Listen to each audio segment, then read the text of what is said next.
이어졌습니다. 사전 청약 1차 물량에 대한 접수는 다음 달 11일까지 진행됩니다.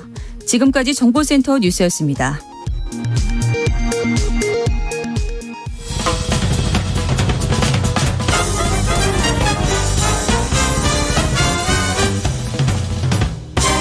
훅 인터뷰. 모두를 위한 모두를 향한 모두의 궁금증 훅 인터뷰. 군함도를 아십니까? 류승환 감독이 영화로 만들기도 했었는데요. 1940년대 조선인 강제징용의 아픈 역사가 숨쉬는 곳입니다. 2015년 유네스코 세계유산에 등재됐는데요. 일본은 그때 약속했던 일이 있었습니다. 그런데 사과 한마디 없이 역사 왜곡 계속 이어가고 있습니다. 결국 유네스코가 일본을 지적하면서 결정문을 발표했는데요. 좀 더 자세한 내용 짚어보겠습니다. 김영환 민정문제연구소 대외협력실장, 안녕하세요. 안녕하세요. 민정문제연구소 김영환입니다. 유네스코에서 역사 왜곡을 지적하는 결정문 채택했습니다. 어떤 내용입니까?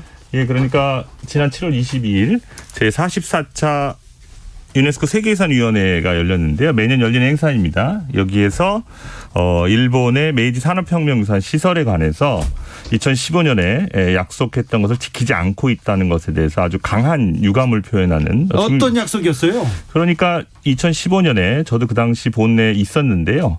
전체의 역사를 기록한다라고 하는 것입니다. 네. 거기에는 1940년대 지금 주진 선생님 말씀하셨듯이 강제징용이 있었다. 네. 조선인 등 가혹한 노동 조건 하에서 자신의 의사에 반하여 네. 억지로 강제로 노동을 했다라고 하는 것을 기록한다라는 약속을 했었죠. 예. 예.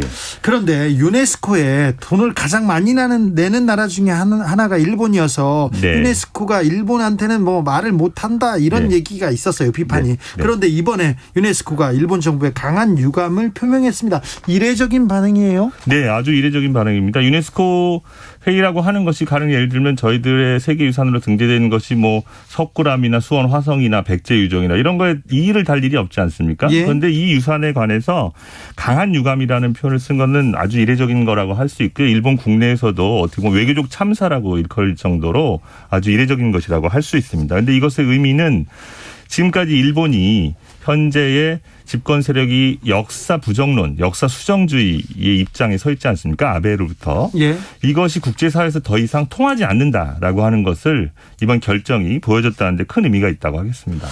2015년에 일본의 산업혁명유산, 네.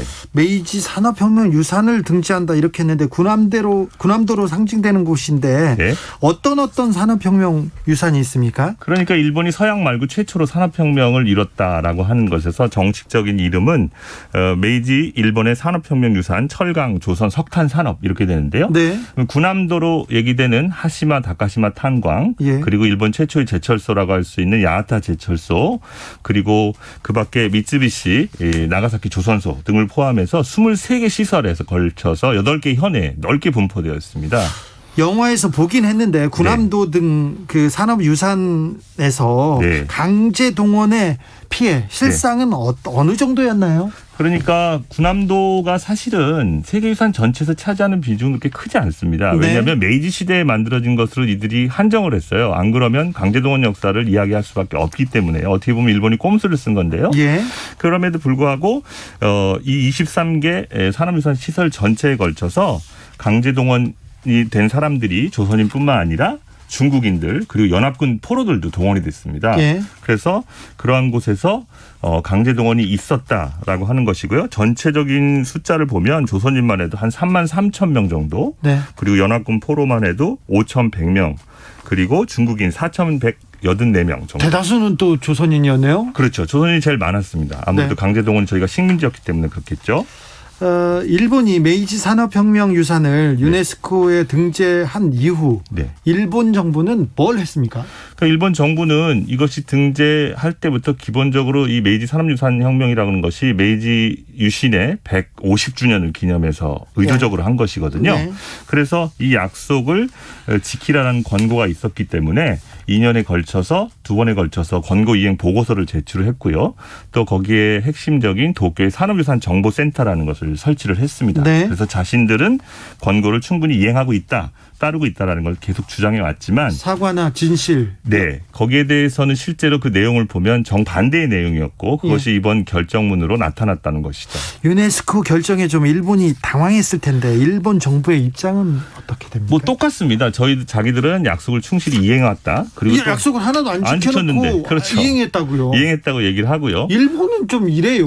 그리고 또 하나는 그 시설의 핵심적인 인사가 가토 고고라는 사람인데요. 네. 산업유산정보센터 센터장을 하고 있고 거기에 있는 사람이 코멘트를 발표를 했는데 예. 조사단 이코모스와 유네스코 공동조사단이 사실에 반하는 내용을 이야기했다든지 아니면 희생자에 관한 정의가 다르다든지 아니면 역시 군함도에서는 조선 사람들하고 일본 사람들 사이좋게 지냈다라고 하는 등 전혀 입장에는 변함이 없습니다. 사실은. 그것이 그래요? 큰 문제라고 할 수 있겠죠. 앞으로도 그래서 이 문제는 해결되지 않고 이제부터가 시작이라고 할 수가 있겠습니다. 세계유산에서 강제 노동의 역사를 전해야 된다, 적어야 되는 의미. 네. 이유는 뭡니까? 그러니까 세계유산이라고 하는 것은 기본적으로 유네스코 정신에 기초해서 이 유산이라고 하는 것이 인류의 보편적인 가치에 탁월한 가치가 있다라고 하는 것을 선정을 하는데요. 네. 그 강제동원의 역사라고 하는 것은 기본적으로 보편적인 인권의 문제 그리고 제국주의가 식민지를 침략한 역사 등이 전국 세계에 있지 않습니까? 네. 그곳에서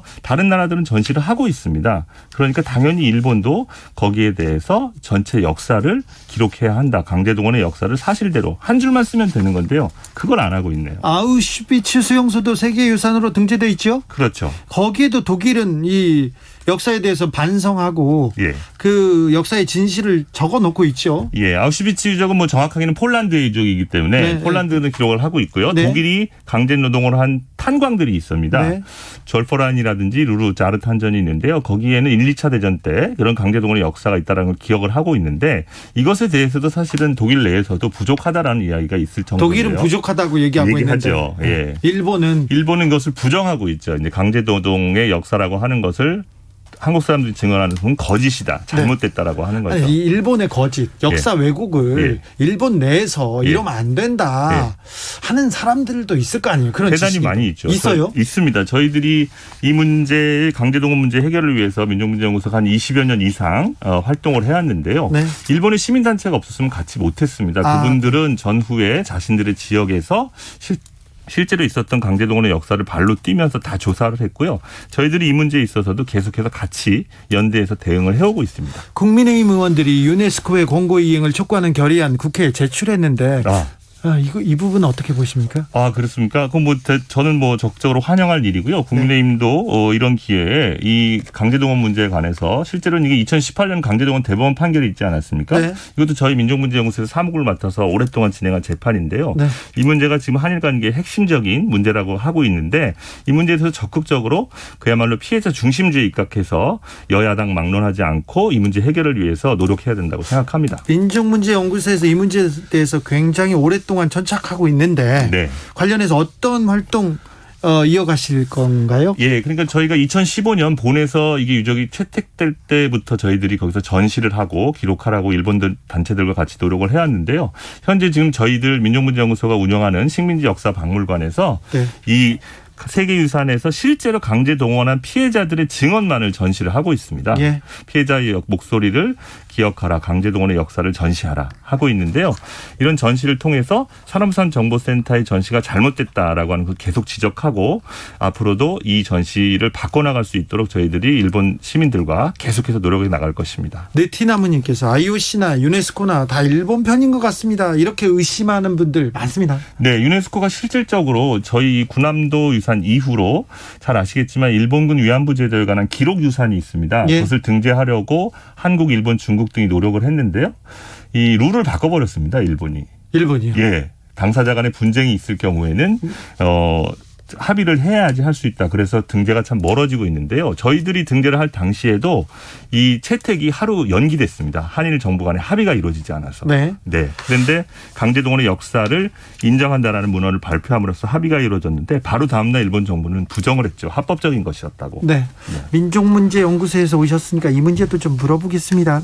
일본이 도쿄올림픽 홈페이지에서 독도를 자기 땅이라고 계속해서 표기하고 있습니다.